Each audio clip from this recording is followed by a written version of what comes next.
Probad y ved. Historia de hoy. ¿Cuál es su bicicleta? São Bernardo do Campo, Sao Paulo, Brasil, 23 de noviembre de 2018. La persona que está viendo en medio de la inundación es Marcelo, un hombre de 43 años que intenta regresar a casa durante una fuerte tormenta en el estado de Sao Paulo, Brasil. Después de cruzar la calle, se queda atascado con su bicicleta en aguas muy agitadas. Cuando los espectadores horrorizados ven su situación, gritan desesperadamente para que deje su bicicleta. Sin embargo, Marcelo se aferra más a ella.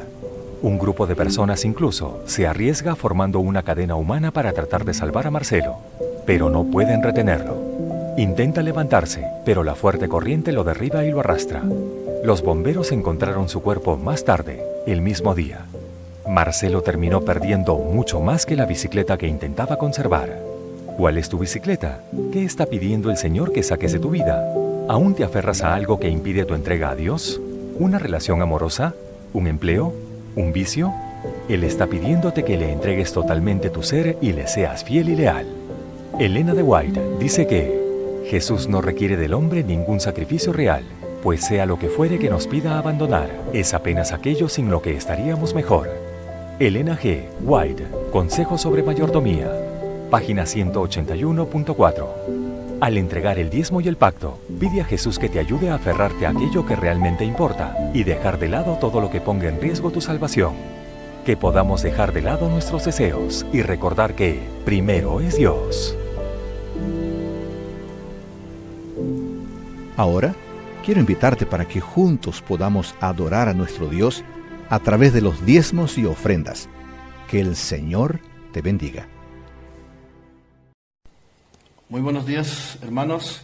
Un feliz sábado para ustedes. Esta mañana para mí es un privilegio poder compartir la palabra de Dios, compartir un mensaje esperanzador para cada uno de nosotros. Hermanos, hoy es un día especial porque es sábado, pero además de eso es un día especial porque es un día en que el gobierno de nuestro país y quizás muchos gobiernos de muchos países ha decretado, ¿no es cierto?, el cierre de los templos, de las iglesias. Capaz que para nosotros eso nos haya caído mal, quizás otros no tanto, pero la verdad es que estamos viviendo días de conflictos.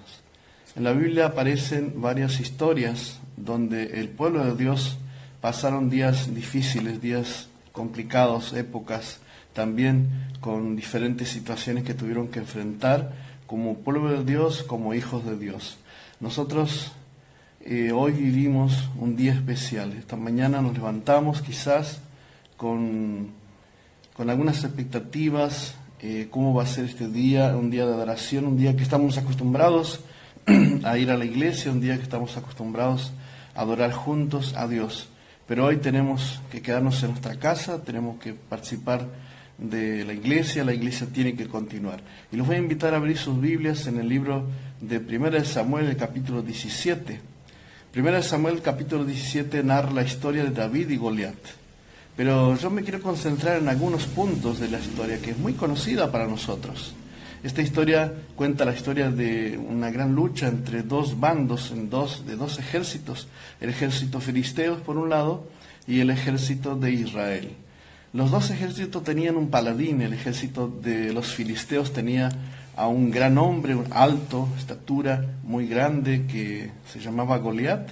El pueblo de Dios tenía su paladín, que era el mejor guerrero, que era Saúl, el comandante de las huestes de Israel. Sin embargo, el comandante de Israel estaba bastante achicado ese día, y por varios días, casi como por 40 días, el filisteo salía a desafiar al ejército de Israel, al ejército de Dios, para que saliera uno a pelear contra él. Sin embargo, ninguno apareció. Pero dice el versículo 20 de este capítulo 17 de 1 Samuel, que ese día se levantó David muy de mañana y se fue. Hermano, hoy quizás te levantaste muy de mañana. Hay días que te levantas muy de mañana con muchas expectativas para enfrentar tu día. ¿Cómo haces para levantarte tus mañanas? Yo te voy a decir una cosa, depende tu día de cómo te levantes a la mañana, cómo haces después que te levantas a la mañana? ¿Cuáles son las primeras cosas que realizas cuando te levantas a la mañana? Ese día, según este versículo, David dice que se levantó esa mañana. Se levantó esa mañana y se fue a hacer lo que tenía que hacer ese día.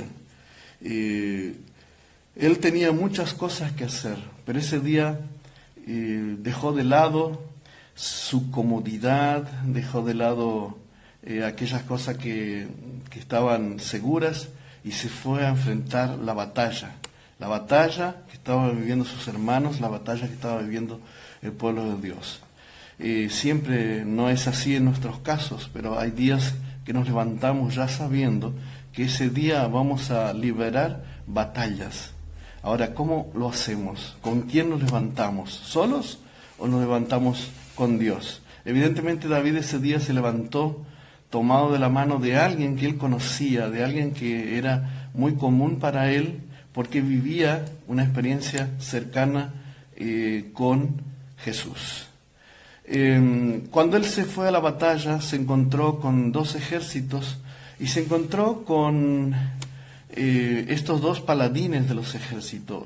Goliat, que en significado de la palabra Goliat es apartar, exiliar o apartado. En definitiva, Goliat no era filisteo, sino que era de otro pueblo, que había sido apartado de otro pueblo y había venido a parar a los ejércitos de los filisteos. Pero él no era de allí, él había sido echado, separado de otro lugar. Y esto me hizo acordar justamente a un querubín protector, que un día fue apartado de su lugar por haberse rebelado contra Dios, contra los principios de la ley de Dios, había sido expulsado de un lugar y vino a parar a esta tierra donde se transformó en el primer enemigo del pueblo de Dios y el primer enemigo de Jesús. Él fue apartado. Goliat significaba apartado, separado.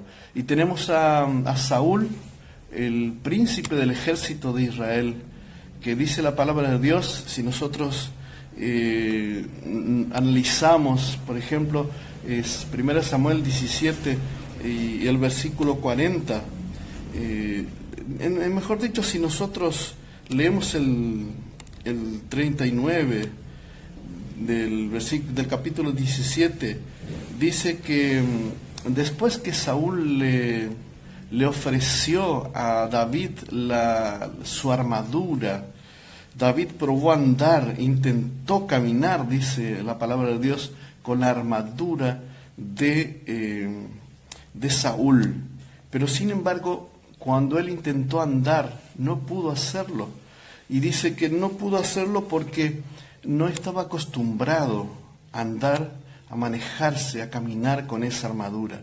¿Sabes? Cuando intentas andar con la armadura de otra persona, la armadura espiritual de otra persona, no te sirve. A veces admiramos a las personas, muchas veces admiramos a los pastores, a los líderes, que vemos su caminar y decimos, qué bien que camina, me gustaría caminar como él, e incluso a veces intentamos caminar como él, usando su vestidura, su armadura. Sin embargo, aquí David nos enseña que no sirve, no se puede andar caminando con la armadura de otra persona. Nosotros necesitamos forjar nuestra propia armadura con Dios.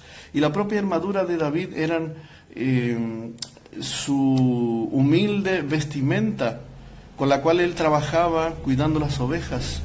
Las armaduras que él tenía era una onda que con esa onda él había tenido experiencias con Dios, donde Dios lo había librado del león, lo había librado del oso y había salido victorioso.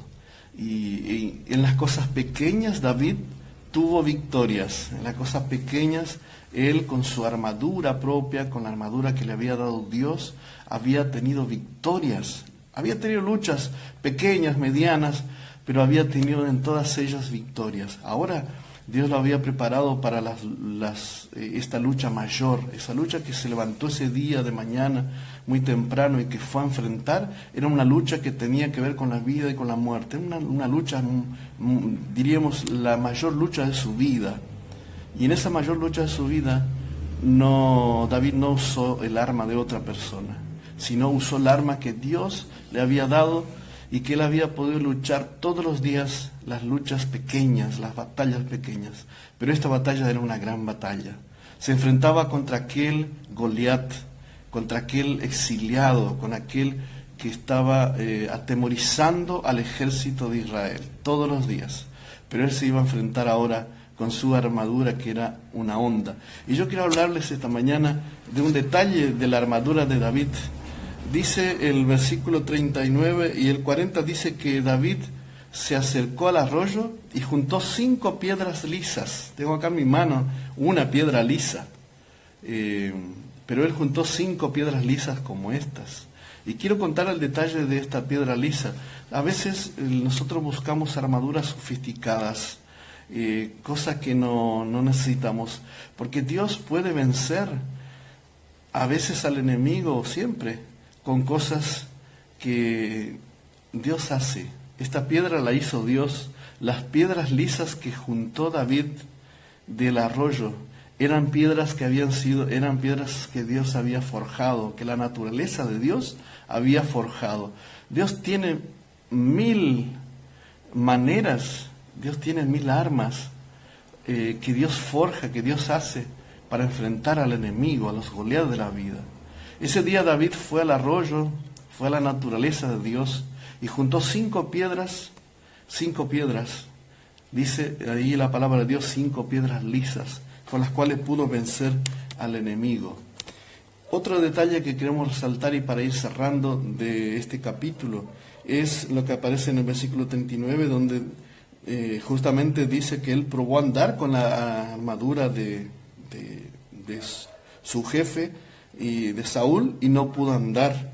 Y dice el comentario bíblico adventista, dice así: ¿cuánto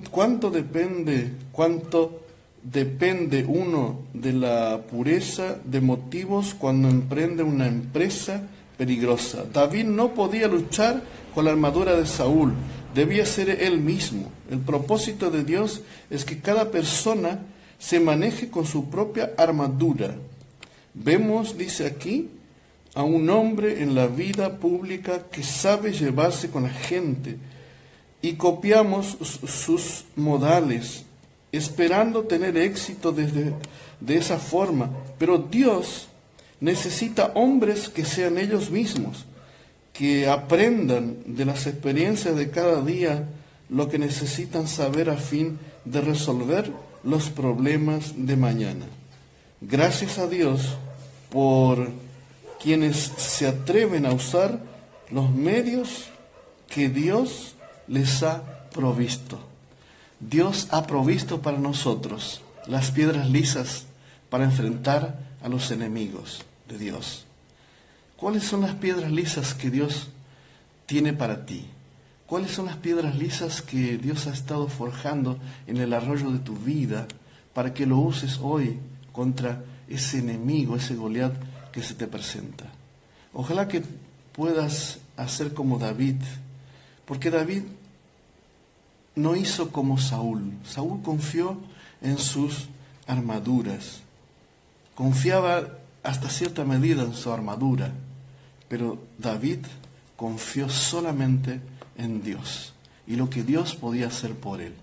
Y eso le trajo la victoria. Que el Señor te bendiga y te dé victoria sobre los Goliat de la vida, usando las armaduras que Él está forjando en tu naturaleza para ayudarte. La naturaleza de Dios, en la naturaleza de Dios hay muchas armaduras que puedes usar si conoces cada día y tu relación con Dios comienza muy temprano a la mañana. Que el Señor te bendiga ricamente, es mi deseo y mi oración. Amén.